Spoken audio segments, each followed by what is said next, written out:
Selamat Iya. pagi, pejuang rock ya. Pagi Mbak Ian. Ya, silakan Bang berdiskusi sama Bang Zuma. Baik.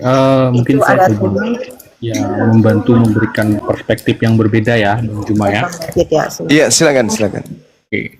Jadi memang untuk melihat ketuhanan Yesus itu, ya menurut saya kita mesti memahami dulu apa itu perjanjian lama, apa yang dikatakan di sana. Karena kalau kita berputar-putar di perjanjian baru, ya kan, itu nggak akan ada habisnya. Kita mesti ngerti dulu perjanjian lama, baru nanti kita ke perjanjian baru. Maksudnya Oke, kita ngakal-akalin dulu kitabnya orang Yahudi gitu maksudnya kan ya? Makanya saya akan mulai diskusi ini. Kita akan akal-akali dulu kitabnya Yahudi. Pasti itu. Oke. Kita akal-akalin kitabnya orang. Iya, lanjut. Tidak. Oke, saya mulai dengan firman Tuhan yang dari Yesaya 43 ayat 11.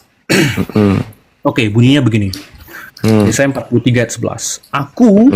Akulah Tuhan, dan tidak ada juru selamat selain daripadaku. Oke. Jadi juru selamat itu adalah Tuhan itu sendiri. Nah, barulah kita lompat kepada Matius 1:21. Oke, perjanjian baru nih. Ini penggenapannya. Ia akan melahirkan anak laki-laki dan engkau akan menamakan dia Yesus. Karena dialah yang akan menyelamatkan umatnya dari dosa mereka. 1. Lukas 2 ayat 11. Hari ini telah lahir bagimu juru selamat, yaitu Kristus Tuhan di kota Daud.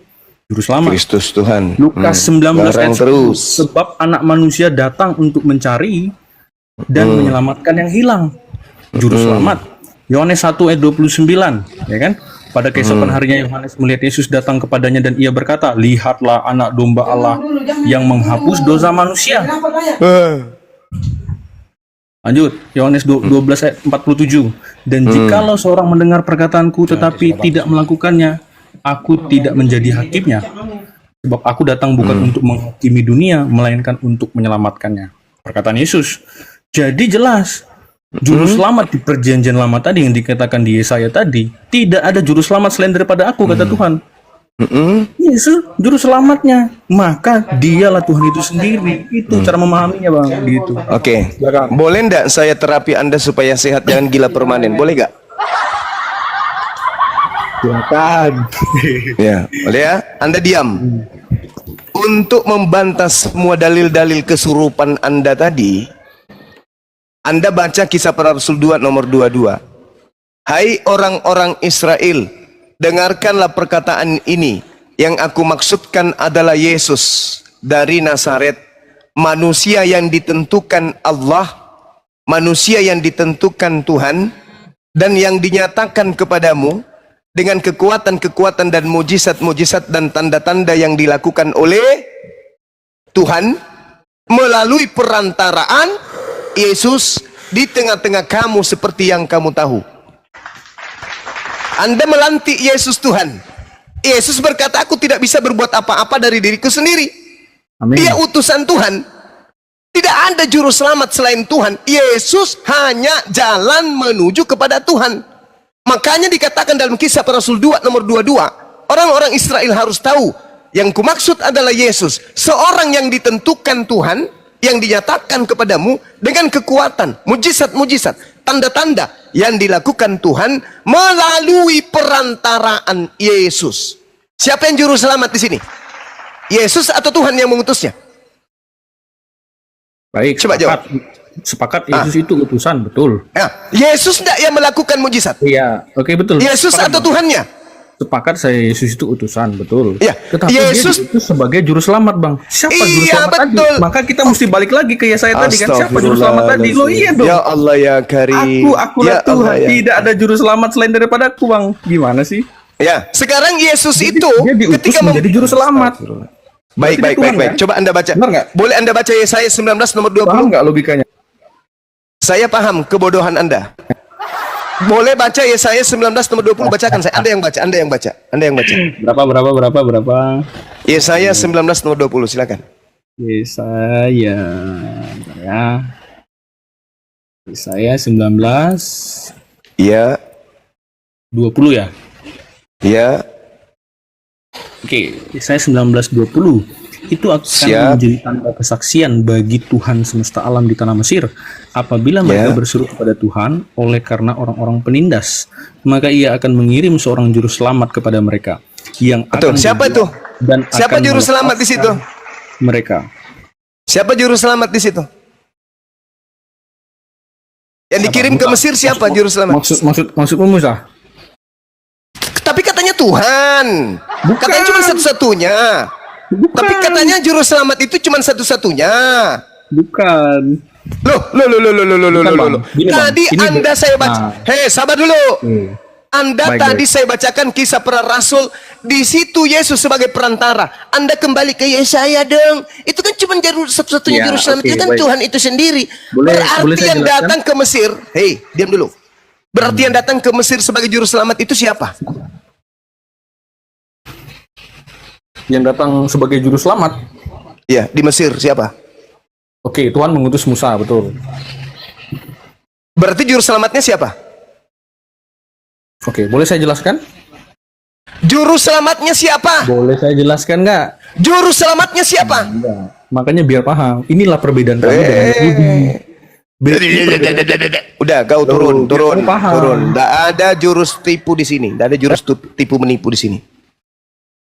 Jadi saudara-saudara, sebelum diambil alih sama host, saya terangkan, orang Kristen ini adalah manusia tanpa kepala. Giliran mereka kemudian menginginkan makhluk halus yang datang kepada Paulus sebagai Tuhannya mereka, mereka akan mengutip perjanjian lama. Tapi ketika perjanjian lama itu kena kepada orang lain selain daripada Tuhan mereka yang makhluk halus ini, maka mereka akan menggunakan jurus langkah 1000. Coba, selain dari Yesaya 19, di dalam Yesaya 63 juga diterangkan begini. Kaum Israel adalah umat Elohim, maka dia menjadi juru selamat Bani Israel. Nomor 9, Elohim menjadi juru selamat, mengutus Musa sebagai juru selamat.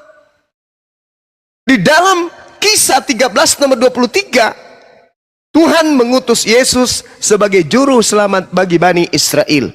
Inilah orang Karisteng, manusia tanpa kepala.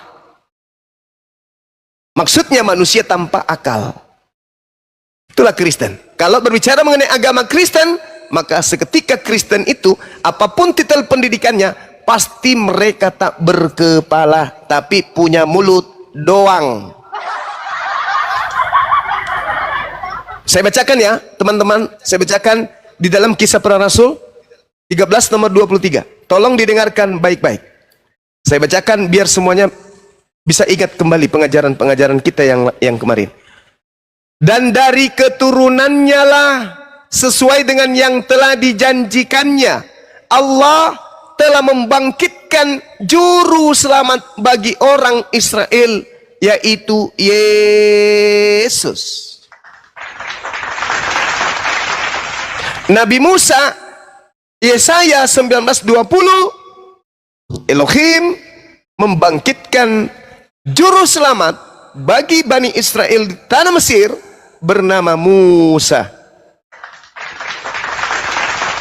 Karisteng, penyembah makhluk yang ngaku-ngaku Yesus, yang menurut Yesus adalah Mesias palsu, mencoba untuk menipu manusia dengan membawa data Yesus itu juru selamat, maka dia adalah Tuhan. Padahal jelas Yesus mengaku, aku tidak dapat berbuat apa-apa dari diriku sendiri. Apa yang aku lakukan, apa yang aku kerjakan adalah apa yang diperintahkan oleh Bapa untuk aku kerjakan. Berarti Yesus hanya juru parkir, juru yang mengarahkan, juru kemudi, juru parkir, juru selamat. Bukan berarti dia yang memberikan keselamatan. Dan itu terpampang jelas di dalam Kisah Para Rasul 2 nomor 22. Orang-orang Israel, ya Kristen kan bukan orang Israel, harus tahu perkataan ini. Yang aku maksudkan adalah Yesus dari Nazaret, manusia yang telah ditentukan oleh Tuhan dan yang dinyatakan kepada Bani Israel dengan kekuatan-kekuatan dan mujizat-mujizat dan tanda-tanda yang dilakukan oleh Tuhan melalui perantaraan manusia bernama Yesus. Jelas sekali, sayangnya Kristen itu ketika berbicara mengenai kekristenan, mereka adalah manusia-manusia tak berakal. Demikian, silakan diambil alih. Iya, betul. Tidak mungkin Tuhan mengutus Tuhan. Betul.